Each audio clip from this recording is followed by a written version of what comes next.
Hi guys, thanks for having a quick look at this video. This is something we've tacked on to the end of the Facebook show that we did tonight. It was just a quick one. We're asked so often about how the two of us managed to get so many sounds, such a big musical performance from what we've got around us. So this is just a quick little overview of how we work through things. I hope you enjoy it. I've put a little comment when I was recording it that there was a sound glitch and it was only coming through one speaker. Thankfully, I managed to resolve that, so it's coming out of both speakers now. Do hope you enjoy it. If you've got any questions, do drop them onto our YouTube page or go back to Facebook and drop us any questions on there. We love doing it. Do share it, do like it, do tell your friends. Cheers for now. Right, hi guys. I hope you'll appreciate the irony in this. I'm just going to try and do a little bit of a technical talk through of how we record our songs, and I can't get the sound to come out of both speakers on the microphone, so it's just going to be I'm going to be whispering out of the left speaker rather than both speakers. But if you'll bear with me, so we've been asked lots of times about how the two of us managed to make such a big sound.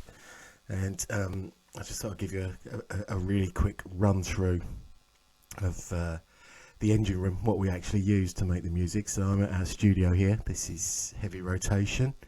We're in Essex, in Rochford.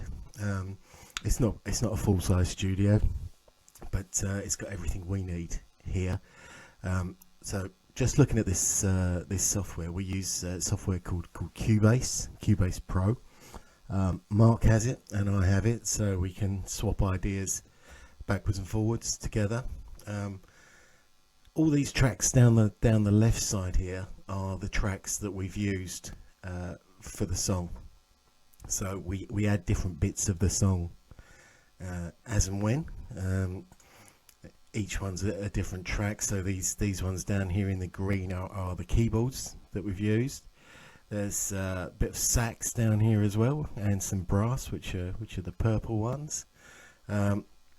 These are the guitar tracks. Believe it or not, this is mainly Mark Taylor.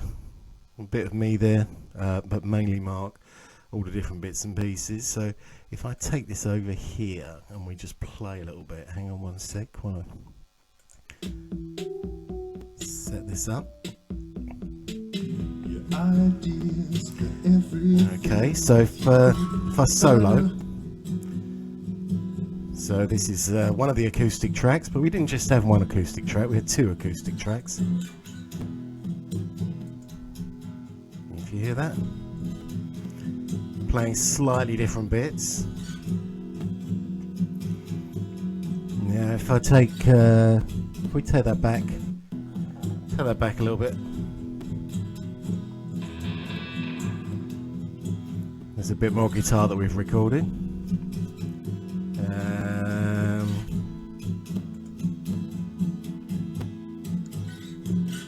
We're getting towards a chorusy bit now. So that guitar stops. This is Mark's chorus guitar.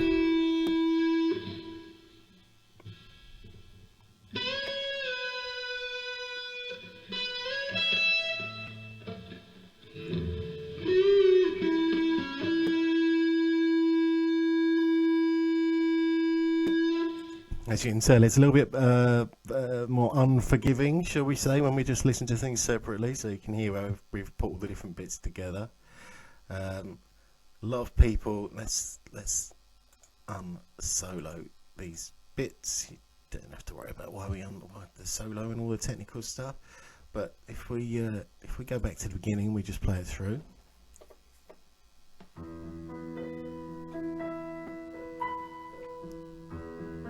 So this is the song as we know and love it.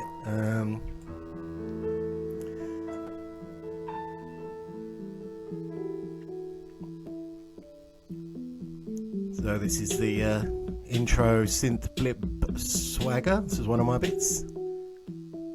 It's just that looping round.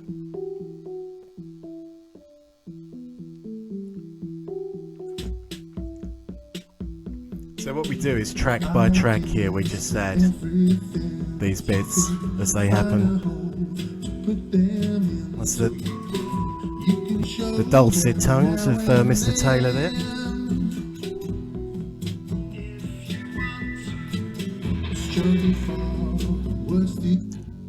This is the bass track, which again sounds a bit different when it's isolated out. And this is where it's all happening. So this blue is the bass track that we recorded. There's a bit of chorus bass.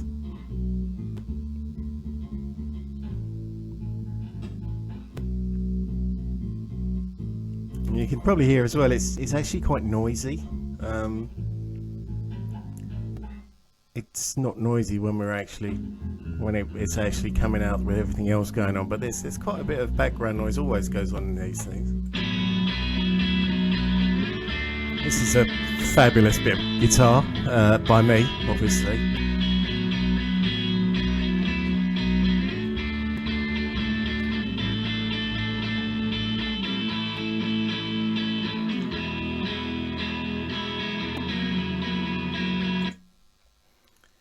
Oops. So we'll just get these bits back out so you can hear the whole thing again.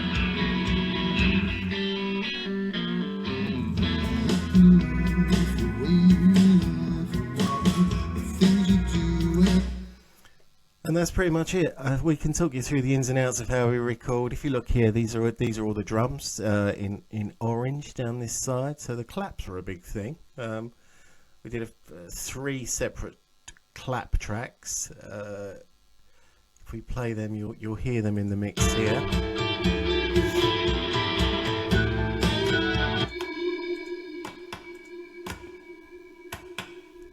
Three different clap tracks recorded for your enjoyment.